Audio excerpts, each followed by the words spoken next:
basically won all lanes while having a jungler. So they played it out very, very well. Yeah, as a team, you are right. Obviously, we give a lot of credit to Swinamelons there, but really as a team, it did look very, very good all across the board there for Pikachu. So here we go. Game number 3, guys, between Pikachu and TteS Esports. Who is going to be moving on? Who will be done here with the DreamHoN Redemption Tournament? Well, let's take a look and find out. Game 3 officially starting. We got Pikachu here on the Legion side and TteS Esports on the Hellborn side. So this will be the final game once again. Our blind band's taking place. We have Magnus Draconis coming out from Pikachu.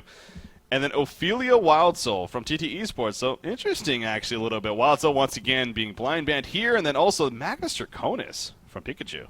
Yeah, I just think they don't want to deal with Draconis. It's just a ridiculous hero. Slick's farm so fast on that. But then also the Magnus. That's a very trademark, don't get me wrong here, trademark TteS Esports hero. They pick it a lot. It really suits their style of being aggressive and grouping up early as 5. And they don't want them to have that tool to work with. So they go ahead and ban that out. The locks as follows are Bubbles from the first lock from Swinamelons, followed up by Torturer, sorry, not Torturer, but Tundra, Pebbles rather. Kind of interesting to see a Tundra thrown into the lock when you're in the second position right there. So kind of question that a little bit.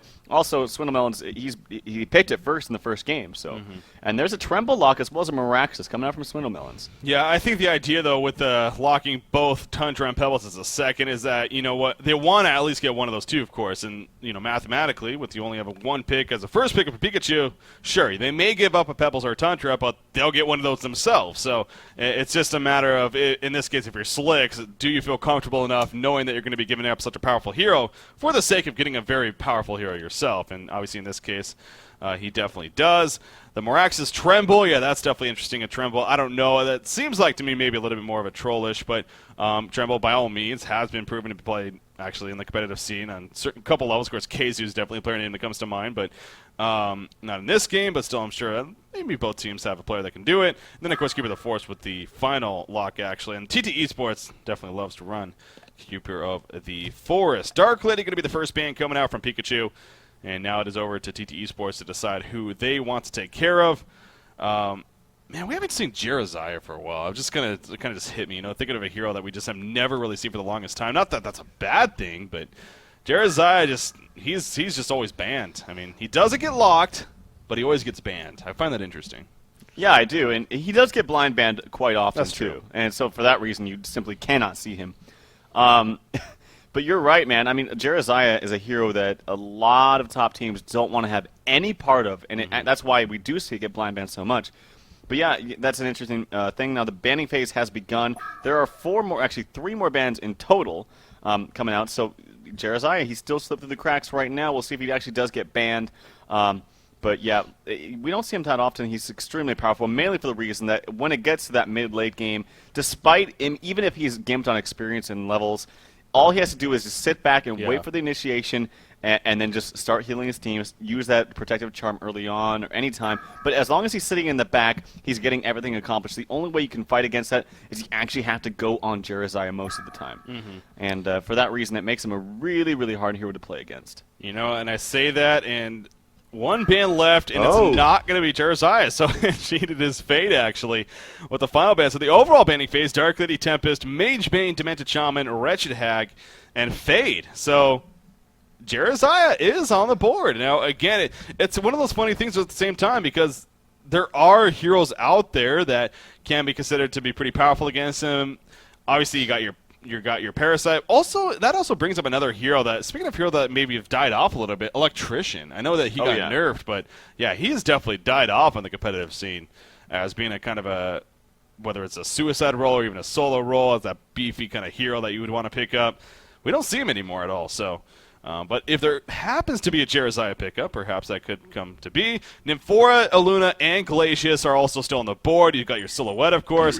Glacius is going to be the first pick here for Pikachu. Yeah, very, very strong support laner. And I know that they were probably eyeballing that Silhouette as well, but it's really fair at this point to kind of group FA in that group of carries, hard carries that are really the most popular right now. And so it's not like, oh, we get Silhouette, they don't have Draconis, Mage Bane, or Dark Lady to choose from when they still have an FA, and it's Slicks. So I do like the decision to go with that Glacius first pick. Also, if they do decide to go for something like a Pebbles as first out of the lock and opt out of that Tundra first pick, Glacier synergizes perfectly well with Pebbles. So that's a thought as well. Yeah, that could definitely work out. Again, though, I see that Nymphora on the board, and I know he was passed up, or she specifically was passed up in the first game. So we'll see if this time around, if she actually gets picked up by one of these teams. But also Jerizai, man, keep looking back at that too. They're using a lot of time. Slicks is a little undecided on what they ultimately want to go with here. Of course, they get their 2 picks, but down to 40 seconds already. It is going to be a Luna Silhouette. That's actually the first 2 picks, and again, it is hard to argue against those kind of picks right there. The Luna Silhouette. Also another hero that specifically TTE Sports loves to run, and even in the scrim that we were watching before, Hammerstorm is a hero that Slicks really likes to run. I haven't seen a whole lot of that lately either, though. Hammerstorm's he's like a okay kind of hero. I mean, yes, we've seen Slicks run it with some success, but I just really think it's not ideal. Doesn't have the most lane presence. It's obviously not a range hero, so you can't harass with him. But it is very tanky, and in the late stages of the game, if you get enough farm on him, he dishes out an immense amount of damage. You can also take Kongor very quickly with him. But yeah, he has not been picked up yet. I am, again, as well, looking at the Jerizai pickup. It is unbanned. It is free for the pickin'. Tort Nymphora. Brecky's calling it out. Tort Nymphora now. You're right that... Wait, where's Tor? Okay, he used to be up there. I know, yeah. So it's throwing me off. God, he did so well last game for them. He's such a powerful hero for them. So I don't think Nymphora, but I do agree with you. I think that they're going to pick up Tort. I'm going to go ahead and say Tort Parasite. I'm sticking to my guns.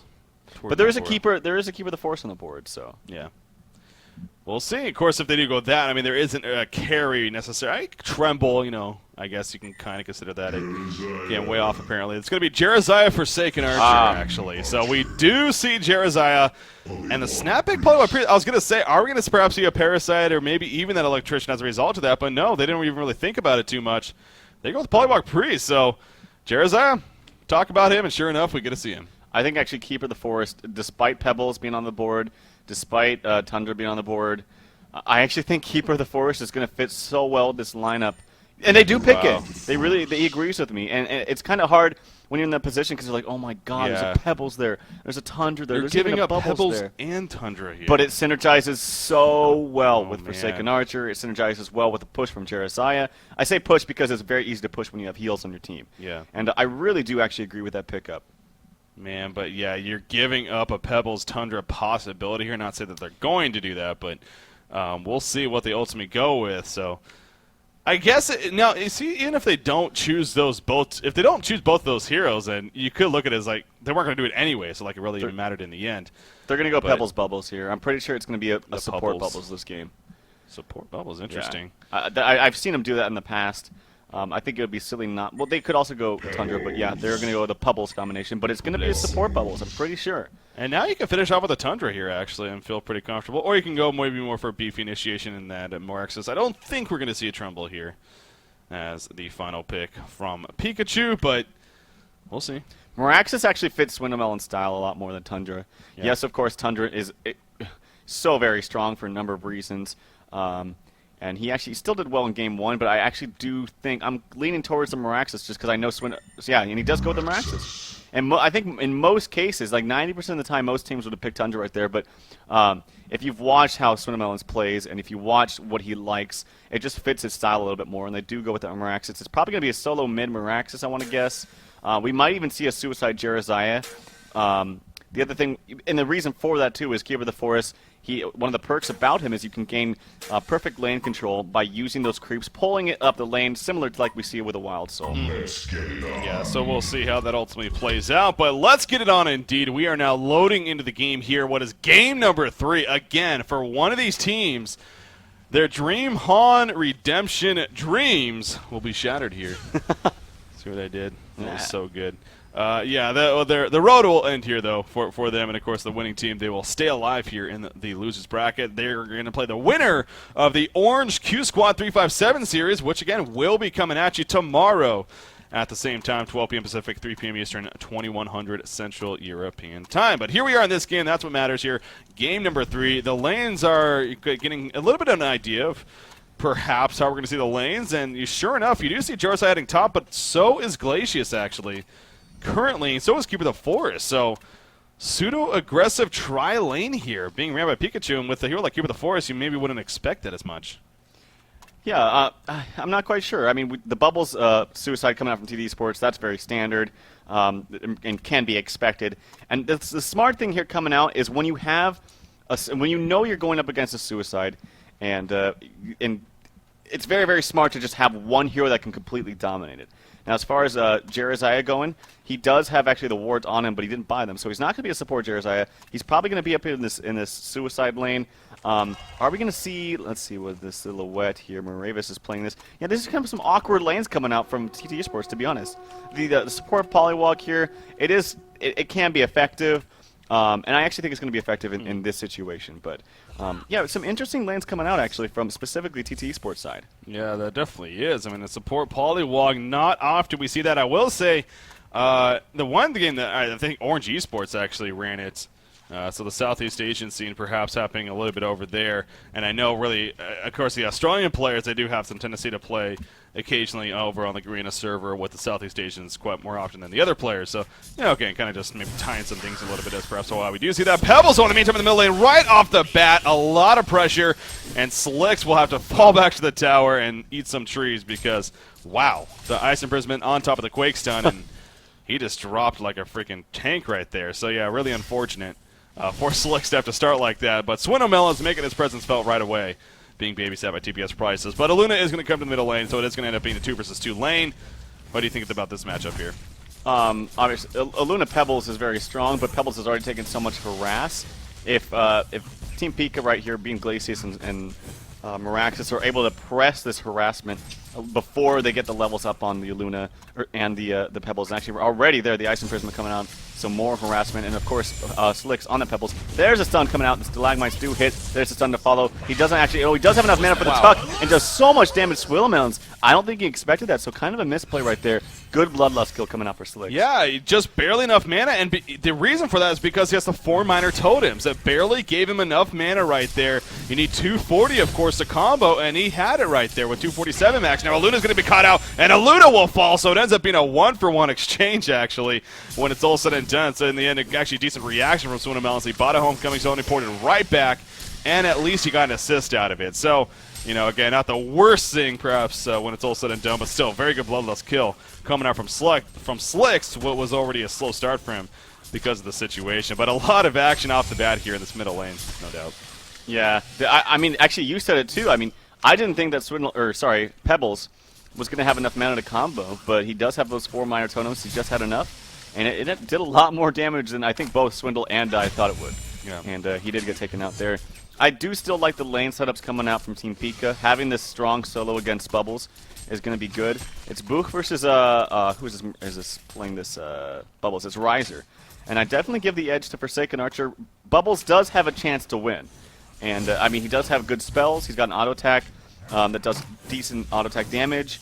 And it's a 1 versus 1. It's not like he's going to feel pressure from an Ophelia gank. It's a Keeper of the Forest. So, that being said, I think he's going to be okay, but I still give the edge to Forsaken Archer. You see Leon Black up here. He's going to actually counter-ward the ward aside that was placed by Propus, so good job right there. And as a result of that, 3 minutes are coming up, and we should see a spawn coming up and perhaps some stacking and eventual polling. So I was going to address that. You know, we have the lane presence in favor a little bit of Jeremiah, or of course not spawning just yet, actually, so we'll need to wait for the 4-minute mark, but then he'll start to stack it and then eventually pull it. But yeah, Jeremiah being played by Probusk here. It seems like obviously only 3 creep kills, not the most, but he is level 4, so he's managing some levels. You see him hiding right here against Polywog Priest. Leon Black's trying to find him. He will finally find him here. Look, oh, okay, never mind. Apparently he did not see him. He's going to finally come out, but now Leon Black will be forced to fall back because of the creep wave, so that looked like he should have spotted him, but I guess did not. I do want to say, that was kind of funny, by the way, but this 1 ward of Revelation placed up here countered both the Bull ward and the Rune ward. So he got a 2-for.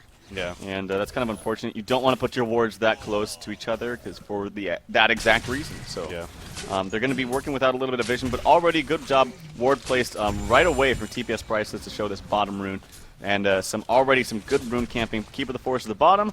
Glacius running towards the top, so they're going to have this rune secured before any kind of resistance comes out from the Hellborn side. There's the double damage. Oh, Glacius, you could have just... I feel like Glacius could have ran right forward immediately. Nope. Now it's too late. That is unfortunate. I feel like if he just committed to that and ran for it right away, he would have had that. So that's very unfortunate, having a double damage on especially Pebbles, who has 79 max damage already.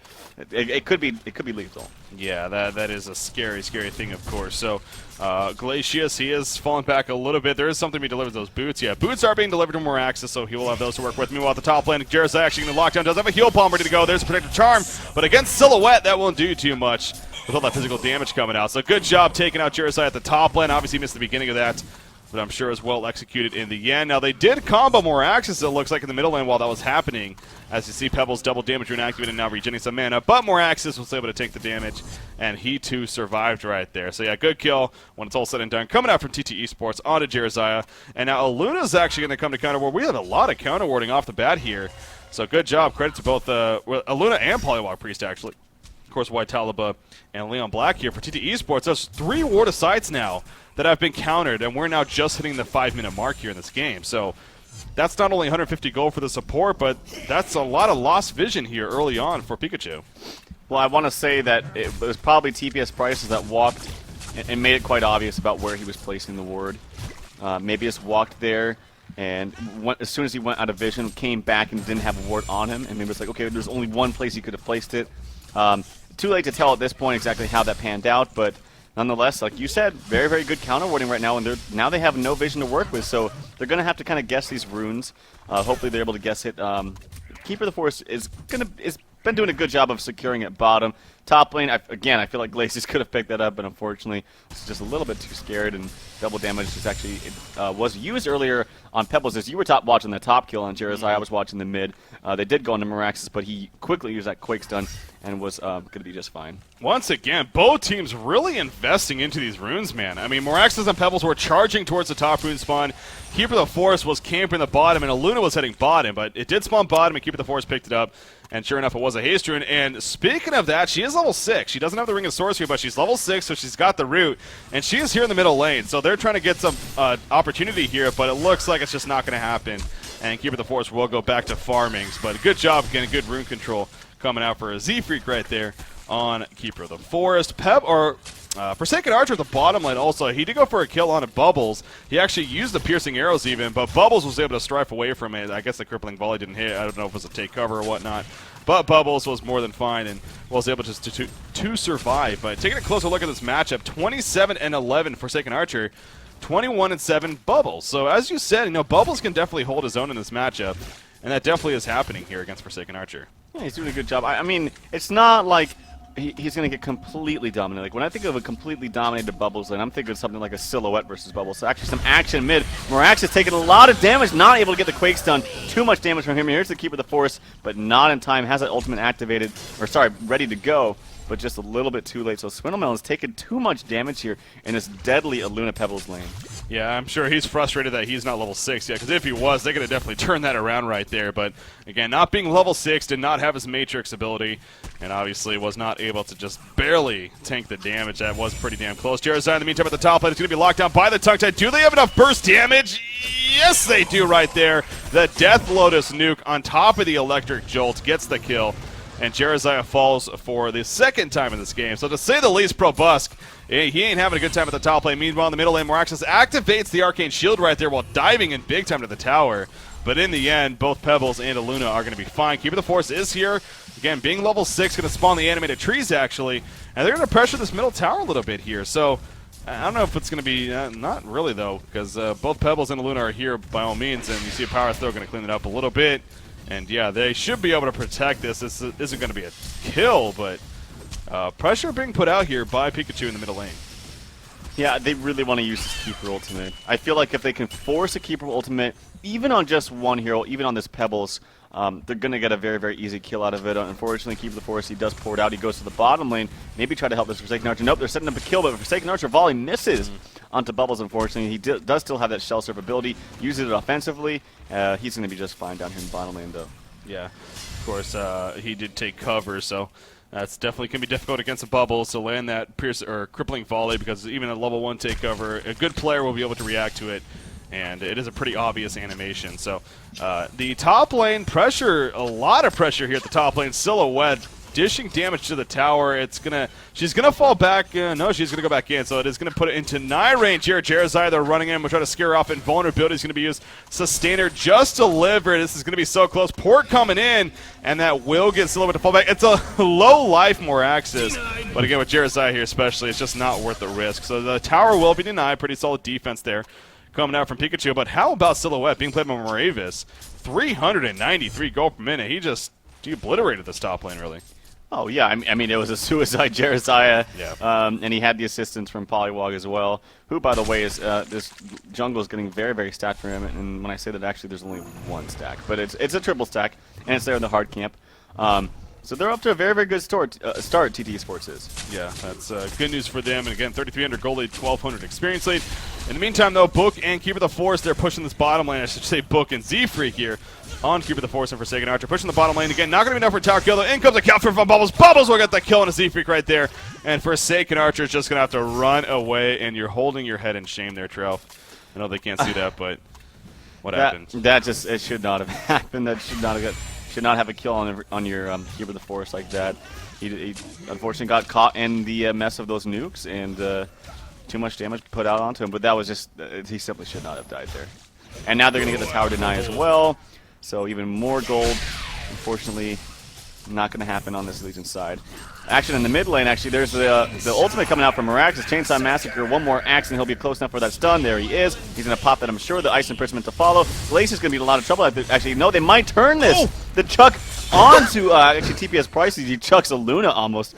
Or actually, he does, but that was really, really scary. Now here, Moraxis is in a little bit of trouble, but he'll be just fine. But that's unfortunate when you invest that much onto a kill, onto a lowly Luna, but then actually get turned on yourself. Not looking good. Now, the reason I was laughing, though, I don't know if that would have been a kill, but that was hilarious because actually the Chuck not only set up a kill on a Glacius, but it also allowed Aluna to jump over the axe that was thrown out by Moraxis. It literally went right under her, and as a result, of course, didn't hit her. Again, I don't know if it would have been a kill, but it just looked pretty damn entertaining.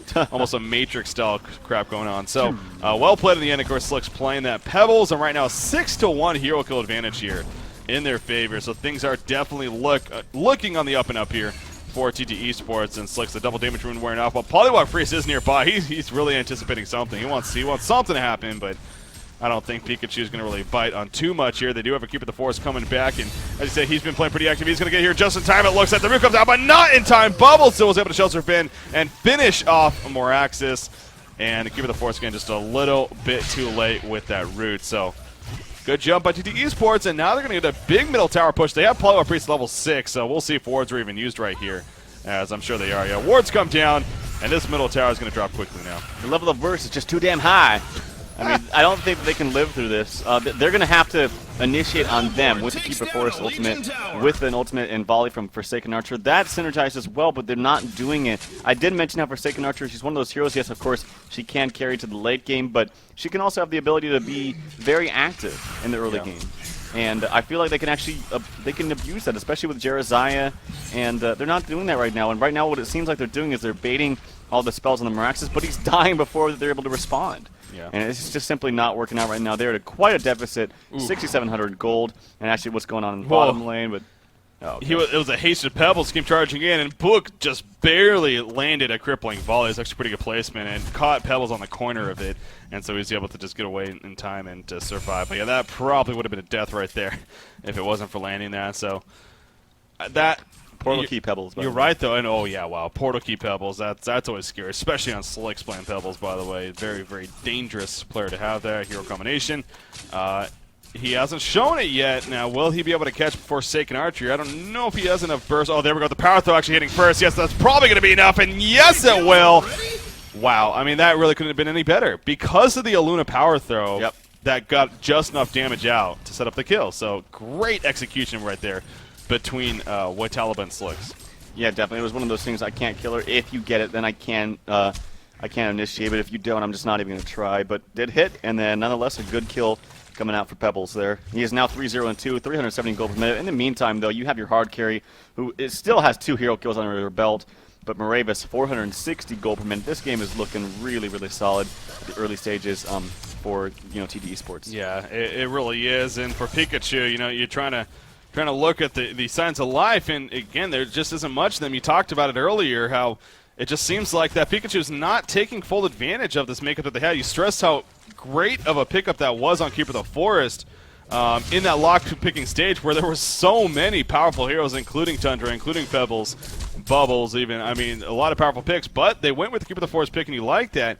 But I guess the execution just really hasn't been there. Now, they do have a Jeremiah who's yet to use the Soul's Blessing, really even the Protective Charm for that matter, as being useful with that. So, potential is definitely still there, of course, for Pikachu. We're still very early on in the game, 14.5 minutes.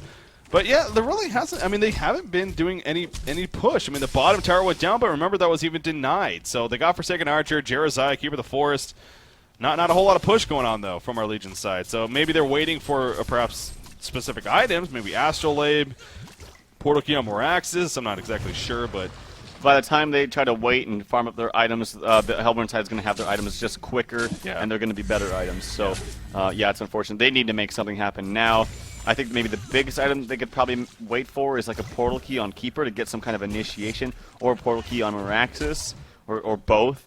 But right now, nothing's happening. They're going to get massively out-farmed at this rate, so they really need to do something. Yeah, I mean, Moraxis is up here at the top lane, being played by Swindlemelons. Of course, he is sitting on 3 deaths, so really struggled his farm a lot in the early game, despite a decent creep farm. The deaths just really hurt him. So he is managing 212 gold per minute, but there we go. Nullstone just finished on Moravis, playing the Silhouette. So yeah, that's an example right there of just how much of a lead right now TteS Esports actually has. And Nullstone already picked up. Now, again, do you think that's actually the greatest pickup here for Silhouette, or do you look at the Legion team and are like, maybe not so much, because I'm looking at it and I believe the Ice Imprisonment is the only thing that can actually remove it. So it's more, yeah, it is. It's still a good spell to block. Ice Imprisonment's a great spell to block. It's very annoying, but in this game, it's basically about securing that late game. Yeah, and I think that they're going to have it definitely between Silhouette. And then Pebbles getting a very good farm himself, almost up to 400 gold per minute. Is Slicks. I think it's just securing the late game, making sure that you can farm fast, having that mana regen as well as the life regen. So I think it's a fine pickup. Yeah. Also, you can expect too, if this gets to the very later stages of this game, that if Moraxis is able to get something like a Steam Boost, Portal Key, and then finally a Hellflower, it will block that as well. Of course, so. Yeah, that's definitely a powerful, or a combination, popular combination that we see on him. And speaking of Moraxis, he is free farming the top lane. He's going to be having that Portal Key soon, but look at Conqueror being attempted here by TteS Esports, and nobody's going to stop this. The wards are down. It's a full commitment from TteS Esports, and as a result, Conqueror is dropping quickly. And this will be a token of life. I'm sure it'll go on Silhouette right here. No, it's actually going to go on Pebbles. Pebbles is going to pick it up, actually. So, yeah, and he also had a regen rune, so he'll get regenerated from that. He's going to go in right here, in fact, and use the combination on the Ancients, of course, knowing that he's just going to regen it anyways. Pretty smart choice right there. But Conqueror kill happening. We're only 17 minutes into the game. TteS Esports just expanding so much more on the situation. Keeper of the Forest going for a gank on a Bubbles, but Bubbles just going to squeak away, and there wasn't nearly enough damage output. Jeremiah was the only one nearby, so that's not a whole lot of damage output coming from those two heroes, so they just decided not worth it to go into Bubbles right there and let him run away. Bottom lane is now going to be pushed by TteS Esports, and I don't know if Pikachu's even going to look to defend it here because of just how powerful they are right now. Yeah, I don't think they can. It's going to be really hard for them. They're going to have to wait for some core item pickups. I'm talking about that blink on Moraxis. I did see him buy something, though. I want to say maybe Steam Boost? I believe he bought Portal. Oh, he did buy. He does have the Portal Key. Okay, that's good for him. But with the Token of Life being up on Pebbles, it's going to make that so much more difficult.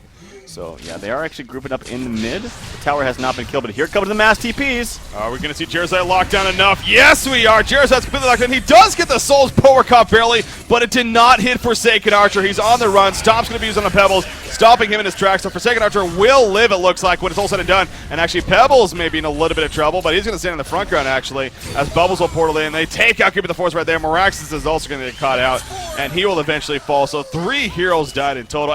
Forsaken Archer did get picked off. Yeah. I completely missed that, actually. So something must have hit. Well, who got the kill by Talaba? Actually, on Lunas, I guess the power throw just sniped her out. So 3-for-0 exchange, and Silhouette was just farming the bottom lane. Or was, no, did she have her illusion down here? I think she was involved. Yeah, she had some assists, so she was involved. But yeah, she had her illusion down here, which she ported back to, and now going to pressure the bottom lane. So TteS Esports, it almost seems like they're getting to a point of, I don't know if there's going to be much of a comeback opportunity for Pika this time. Yeah, I'm not one to have an early concede. I'm really not. I hate when I see teams concede early. But I really don't think that there's anything that Pikachu can do, especially after watching how that went. They had the jump on Jeremiah, but still they couldn't burst him down. And he was able to get off a clutch heal, off a clutch protective charm, as well as that ultimate, and the Keeper Force ultimate hitting like everybody. And they still got just decimated that fight. I really just feel like there's no fight left in them. Yeah. It's going to be ridiculously hard for them to turn around. And actually, I look at Forsaken Archer's item pickup so far with that Mighty Blade. That tells me early Shrunken Head. Of course, if you ask me, of course, I will always say Shrunken is a great item, but she's just not going to be able to have the farm on par with this silhouette here. Yeah. Ooh, Pebbles needs to be a little bit careful. Almost dying to Ancients, but he's going to go back in, go man mode here, apparently. He does have a token alive, so I guess, dying wouldn't be the worst thing. Silhouette may get cut out right here. She doesn't have an illusion up. She does have a portal key, though, and yeah, she's going to portal key to the Ancients, actually. And she'll pull them along with finishing them off, I'm sure, so... Pretty good play right there coming out from Moravis. And again, TteS Esports is just in a very, very controlling spot now. It isn't just about Silhouette. I mean, Slick's on Pebbles, dominating game himself, 415 gold per minute. And even Bubbles being played by Riser, he's definitely... Hell, everyone. They're all over at least 214 gold per minute plus. So that's just definitely pretty damn impressive in itself. And speaking of a possible Hellflower pickup, I believe I just saw an Arcana purchase, yes, on Bubble, so a possible Hellflower coming for him. And then Soul's Bulwark also finished on Pebbles. Meanwhile, at the bottom lane, they're going to catch Forsaken Archer here, and Forsaken Archer will just drop as Silhouette says, kiss my ass. Moraxis jumps in, he hits the illusion, and that is it with the stomp.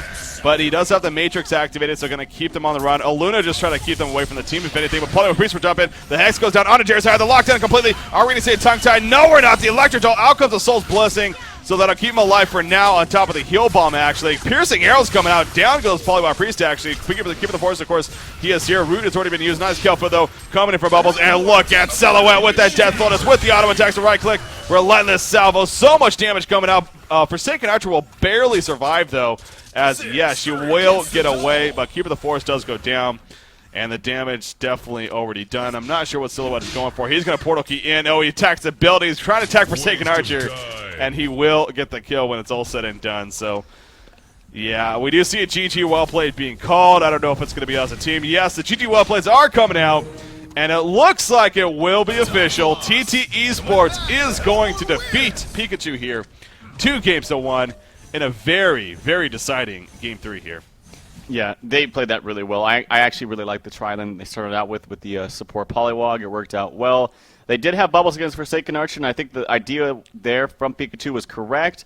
But the mid lane, I mean, they just died too many times. That Pebbles combination, Slick's doing too much damage with the assistance from White on that Luna, and it was just too devastating for them to come back from that. It really was. I mean, it is kind of a little bit unfortunate when we talk about this, how you go into a Game 3, back and forth series, and all of a sudden Game 3 is just a stomp, and it happens, though. And that definitely was the case here with TteS Esports, but they did look very, very good there, and of course very deserving. And in the end, they're going to be moving on and keeping the dream alive here for the DreamHoN Redemption Tournament at least. So they are, of course, one step closer now to at least earning that spot to DreamHack winner 2012, if not even a little bit more, with also the prize pool that is on the line here for Pikachu. We asked in the pregame interview to Swindelmounds, what would happen if they happen to qualify and, with this roster issues that they're having. He said, maybe we'll cross that bridge if it comes down to it. We'll talk about it then. Unfortunately, it's not going to happen, of course. They are going to be knocked out here in the Redemption Tournament, and they're going to now go their own ways, whatever that is. So that's going to be interesting, now to say the least, to see, where these players end up, as it basically is official that, of course, again, they are kind of splitting up, and we'll see, where all the players of this roster eventually go. All very skilled players, of course, and a very skilled team altogether. But let's take a look at the brackets now. So this is how things are shaping up. Of course, Complexity and Trademark, they are still in the Winners Bracket Finals. Nothing has happened there yet. They will be coming back to play, I believe it's on Saturday, actually. But then TteS Esports, they're moving on, and as you can see, they once again will play the winner of Q Squad 357 and Orange Esports Malaysia. I know TteS Esports, they're very, very... They know Orange Esports, to say the least. So I am curious, if we were to ask them who they would maybe rather face. But boy, would that be a fun matchup to watch. That would be. Playing I would love against watching their old match. teammate. Yes. Oh, WTF, of course, being a part. Yeah, the great storylines there. But as I've said earlier, I mean, Q Squad 357, that is also a dangerous team, and they've been proving themselves lately. They really have. So I am very intrigued to see what they bring to the table. Again, that will be tomorrow at 12 p.m. Pacific, 3 p.m. Eastern at 2100 Central European Time. But TT Esports for now, they will stay alive, Trove. Yeah, they played really, really well. And I'm especially looking forward to tomorrow's matchup. Like you mentioned, Q Squad versus Orange Esports. I think they both look great. I don't know how often Orange Esports scrims because, unfortunately, I'm not always on the Garena client. But they do, they do come in sometimes and ask for scrims on the international client. And, of course, Q Squad, they are a team that has been scrimming regularly as well. Yeah. And that should be a fun game to watch. And that is tomorrow, correct? Yes, it is. Okay. So we will be there. I can't talk. Be there to cast. So make sure you tune into that, guys. That should be a lot of fun. The winner of that, of course, will take on TT Esports, who won today, 2-1 over Team Pika. Yeah, and on that note, we are going to be casting every single day all the way until Championship Sunday, other than Friday. Friday's our only day off. That there will not be a match on Friday. But other than that, it's going to be every single day. So from here on out, we will be bringing to you a match here on Honcast.com all the way, like I said, until Sunday, which will be a doubleheader. Sunday is not the doubleheader. Saturday is a doubleheader. I apologize. So Saturday, that's going to be the crazy day, especially. That will be the winners bracket finals of Complexity versus Trademark first, and then after that will be the loser of that series against whoever makes it to the losers bracket final. So. And then, of course, Sunday, that's Championship Sunday. That's the grand finals. Straight best out of five. No penalty. Come for the losers bracket. It doesn't matter. You got there. You're going to be playing a straight-up best out of five against your opponent. So that's going to be a lot of fun. Really, really is. But, of course, we have to get there first. It's been a process, as it always is. But we are getting closer and closer, as you saw on that bracket. So, once again, another cast in the books today, guys, and obviously had a lot of fun as always. A couple more notes I wanted to make here. As obviously at the beginning of the cast, I did put out a contest on my Twitter. I told you to tweet myself at BreakyCPK with who you think is going to win the series and why. And sure enough, we do have a winner from that actually. Our winner is actually CSW Spiral. Sent in a tweet. He said, while Pika does have a great team of notable players, TT Esports will shut down Pika's trump, the jungle, and render Pika ineffective. So there you go. That was his explanation. I don't know. Of course, that was before the series even happened, so I don't think that necessarily maybe happened exactly that way this series. But, he gave it an effort there. He gave it a reason. Like I said, that's all it takes. So that's all you got to do. And, well, he's getting 500 gold coins because of that. So there you go. And both you and I, we definitely plan to do that a lot more here on the broadcast. So definitely look for those giveaways to start happening. So, again, congratulations to CSW Spiral there for winning that. So, on that note, though, I believe things are wrapping up here. So, Tralfmador, any final words from you? Just well played, and congratulations to TT Esports for moving on. And they, again, will play the winner of tomorrow's cast. That is Orange Esports taking on Q Squad 357. So make sure to stay tuned for that. Tune into that tomorrow. Don't stay tuned the whole time. That would just be, be a little bit weird. But tune in tomorrow. Come back tomorrow.